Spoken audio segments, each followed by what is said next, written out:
Hello అండి. అందరికీ నమస్తే. అందరూ బాగున్నారా? ఈరోజు గోధుమ పిండితో కజ్జికాయలు చేస్తున్నానండి. చూడండి, హాఫ్ కేజీ గోధుమ పిండి తీసేసుకొని, కొంచెం సాల్ట్ ఏసుకొని, కొంచెం కొంచెం వాటర్ పోసుకుంటూ పిండి సాఫ్ట్‌గా వచ్చేలాగా కలిపేసుకోండి. సాఫ్ట్‌గా రావాలండి పిండి అనేది. మనం చేతికి అంటుకోకూడదు. సాఫ్ట్‌గా వచ్చే విధంగా పిండి కలిపేసి పక్కన పెట్టేసుకోండి. తర్వాత బెల్లం కూడా చిన్న చిన్న ముక్కలుగా తురుము పట్టేసుకొని పక్కన పెట్టేసుకోండి. డ్రై ఫ్రూట్స్ కూడా నేతిలో వేయించేసుకొని బాదం, జీడిపప్పు పక్కన పెట్టేసుకోండి.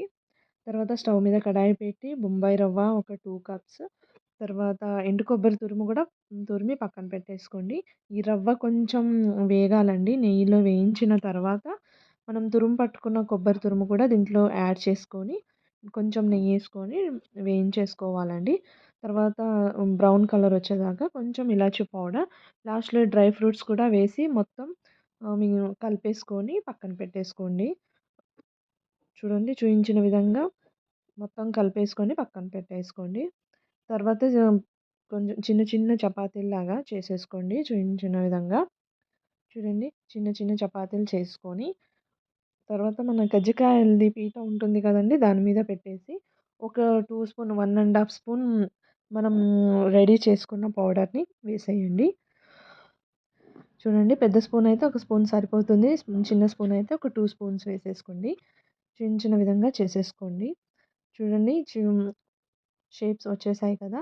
అవి చివర్లు ఉన్నాయి కదండీ! అవి కూడా కట్ చేసేసుకోండి. ఎందుకంటే పెద్దగా ఉంటాయి. ఆ చివర్లు కట్ చేసేసుకొని కొంచెం వాటర్‌తో ఇట్లా ప్రెస్ చేసేయండి. ఆ మిక్చర్ అనేది బయటికి రాదు. చూడండి, చూయించిన విధంగా బ్రౌన్ కలర్ వచ్చేదాకా మీడియం ఫ్లేమ్‌లోనే వేయించేసుకోండి. ఆయిల్‌లో డీప్ ఫ్రై చేసేసుకోండి. చూడండి, ఒకటేసారి మనం ఒక 10 చేసుకొని తర్వాత ఆయిల్‌లో డీప్ ఫ్రై చేసుకోవచ్చండి. అట్లా చేసుకుంటే మనకు కూడా ఈజీగా ఉంటుంది. కాబట్టి మీరు కూడా అలా ట్రై చేయండి. చూడండి, బ్రౌన్ కలర్ వచ్చిన తర్వాత తీసేసుకొని సర్వ్ చేసుకోండి. 1 వీక్, 10 డేస్ అయినా బయట ఉన్న ఏం కాదండి. టేస్ట్ అయితే చాలా బాగుంటుంది. మీరు కూడా ట్రై చేయండి. ఎలా ఉందో కామెంట్ చేయండి. నా యూట్యూబ్ ఛానల్‌ని సబ్స్క్రైబ్ చేసుకోండి.